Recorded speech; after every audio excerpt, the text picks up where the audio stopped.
അപ്പം നമ്മൾ ഇന്ന് പഠിക്കാൻ പോകുന്നത് വെർബ് ഫോംസ് ആണ്. Present and past tense. Present tense means വർത്തമാനകാലം, പാസ്റ്റ് ടെൻസ് മീൻസ് ഭൂതകാലമാണ് കേട്ടോ. അപ്പോൾ നമുക്കത് കുറച്ച് സെൻറ്റൻസ് ഞാൻ ഇവിടെ എഴുതിയിട്ടുണ്ട്, അതെങ്ങനെ പറയാമെന്നുള്ളത് നമുക്ക് നോക്കാം.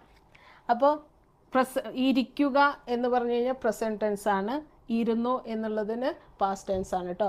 അപ്പോൾ ഇരിക്കുക എന്നുള്ളതിന് എന്താ പറയുക ഇംഗ്ലീഷിൽ? സിറ്റ്. ഇരിക്കുക എന്നുള്ളതിന് എന്താ പറയുക? സിറ്റ്. ഇരുന്നു എന്നുള്ളതിന് എന്താ പറയുക? സാറ്റ്. എന്താ പറയുക? സാറ്റ്. നെക്സ്റ്റ് വൺ എന്താണ്?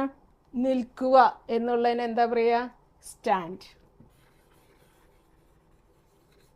സ്റ്റാൻഡ്. എന്താ പറയുക? നിൽക്കുക എന്നുള്ളതിന് സ്റ്റാൻഡ്.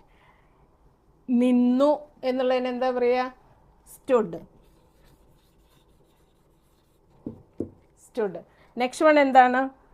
പോവുക. പോവുക എന്നുള്ളതിന് എന്താ പറയുക? ഗോ. നെക്സ്റ്റ് വൺ എന്താണ്? പോയി എന്നുള്ളതാണ്. പോയി എന്നുള്ളതിന് എന്താ പറയുക? വെൻറ്റ്.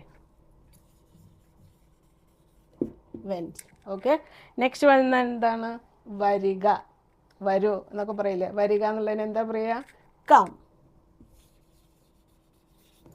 കം. അപ്പോൾ നെക്സ്റ്റ് വൺ എന്താണ്? വന്നു എന്നുള്ളതിന്. വന്നു എന്നുള്ളതിന് എന്താ പറയുക ഇംഗ്ലീഷിൽ? Please comment.